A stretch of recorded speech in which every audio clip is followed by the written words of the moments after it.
ঈশ্বরের গৌরব হোক। আদি পুস্তক 6 অধ্যায় 17 থেকে 22 পদ। আর দেখো, আকাশের নিচে প্রাণবায়ু বিশিষ্ট যত জীবজন্তু আছে, সকলকে বিনষ্ট করণার্থে আমি পৃথিবীর ওপরে জলপ্লাবন আনিব। পৃথিবস্থ সকলে প্রাণত্যাগ করিবে, কিন্তু তোমার সহিত আমি আপনার নিয়ম স্থির করিব। তুমি আপন পুত্রগণ, স্ত্রী ও পুত্রবধূদিগকে সঙ্গে লইয়া সেই জাহাজে প্রবেশ করিবে। আর মাংস বিশিষ্ট সমস্ত জীব জন্তুর স্ত্রী পুরুষ জোড়া জোড়া প্রাণ রক্ষার্থে তোমার নিকটে প্রবেশ করিবে। আর তোমার ও তাহাদের আহার্থে তুমি সর্বপ্রকার খাদ্য সামগ্রী আনিয়া আপনার নিকটে সঞ্চয় করিবে।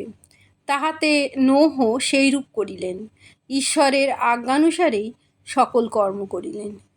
ইহাই প্রভুর বাক্য। ঈশ্বরের ধন্যবাদ হোক।